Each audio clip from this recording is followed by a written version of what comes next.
All right, we are at a primitive campsite. These are called the Virginia Creek primitive campsites. We're at one of the lower primitive sites. Setting up the tent and cot. Brother's got the same thing. He's had his a long time. How long have you had yours? 10 years, almost 10 years. 10 years, and that thing is running solid. Almost 10 years, yeah. So, yeah, I got it in like 2010 or 2011. Yeah, 2010. It's gone long, but real easy to set up. You can watch. I'll set the rest of this up with you guys going. But we're here at these primitive sites. A little confusing right now with the fire situation, if we can have a fire or not.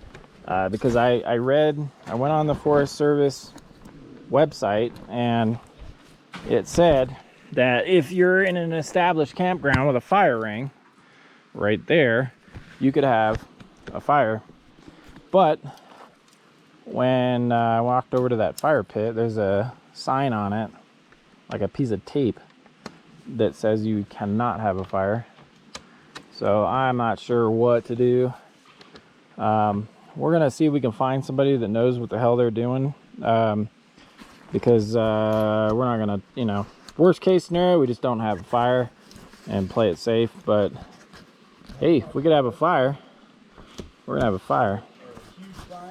Yeah, I don't want to get fined up here and ruin the trip, that wouldn't be worth it.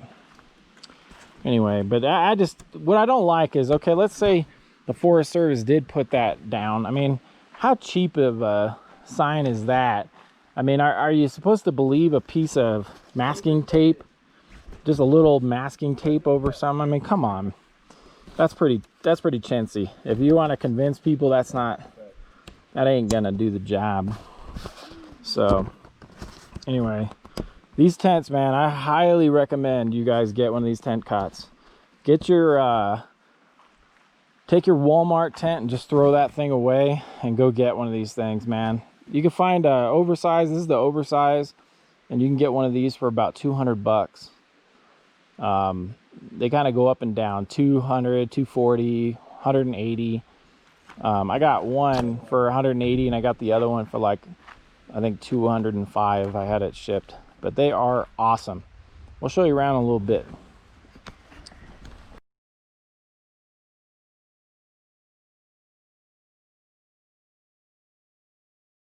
All right, we have dinner on. Gonna do some carne asada. Love it. Good stuff. Gotta get that ranchera. That's the way to go. This is a small grill, so we can't really cook all of it at once. We're gonna have to do it in stages. But yeah, guys, you guys should look in to getting one of these things, man. Plenty of room in there.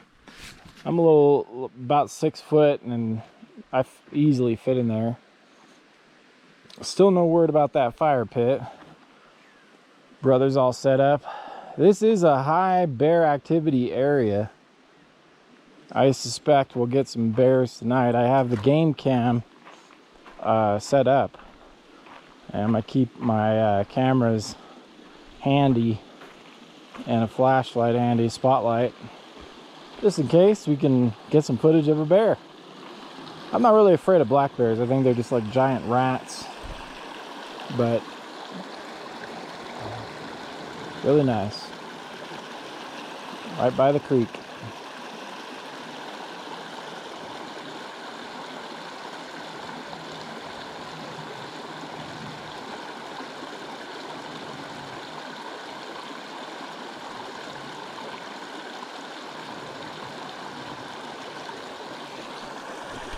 Asada's almost done.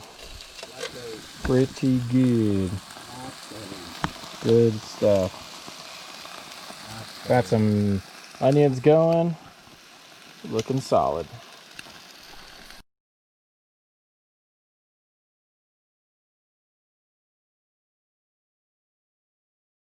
Well, good morning. It is 38, 39 degrees out. Just raised up the temp already.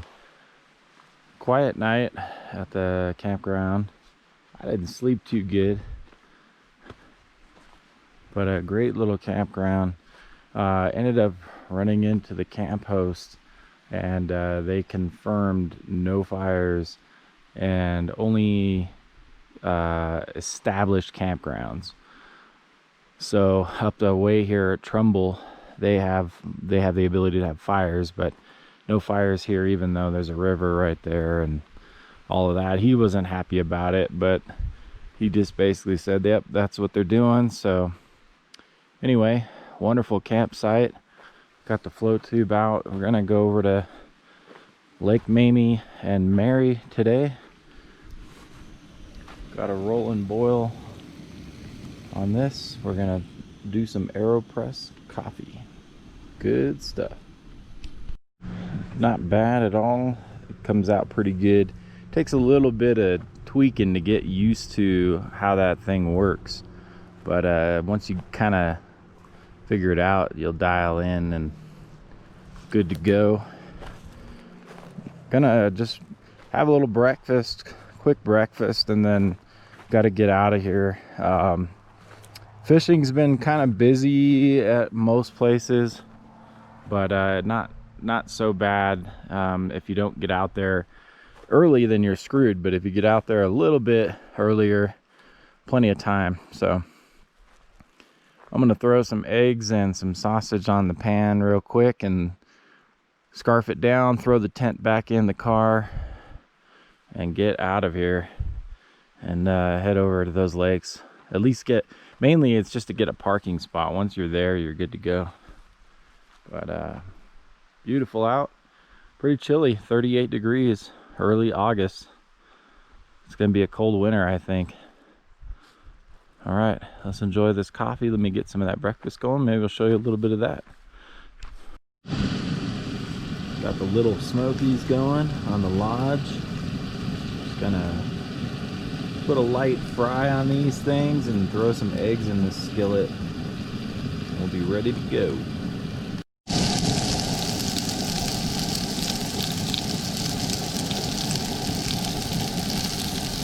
Guys, we are almost eaten. Got the eggs under there, all that cheese. We're having some eggs with our cheese.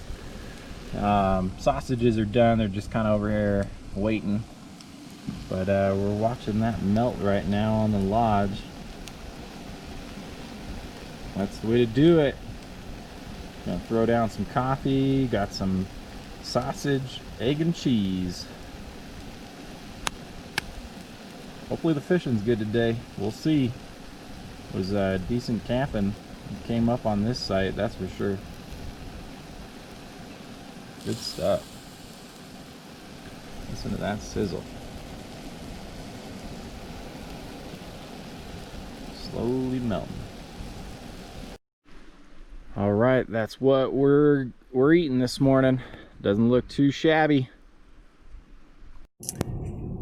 Well, that's it for camping at the Virginia Creek. What is it? The Primitive Campground. The Virginia Creek Primitive Campground. That was a nice campground. The upper was pretty full.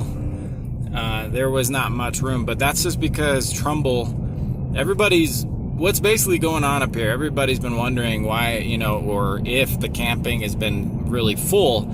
And the answer is yes, but the reason why, because dispersed camping, nobody wants to do it because they can't have fires when you disperse camp. So the regular campgrounds are getting hammered by people, where a lot of people might have chosen dispersed or wanted to camp in the other spots, but you can't have fire. So you're stuck with that. So anyway, that was a nice little campground, a great little spot, and we're headed into Mammoth. Got a couple of small little errands to run, but we're gonna go in and fish Mamie and Lake Mary and maybe a couple other spots. So that's it for this video. Don't forget to hit that subscribe button, and maybe go check out that Patreon if you're looking for some more details about camping and fishing and all of that. We do some weekly reports over there, and it's good stuff. So anyway, I'm out. Gonna go down, pass by Mono Lake, and get into Mammoth. See you on the next one, guys. Thanks for watching.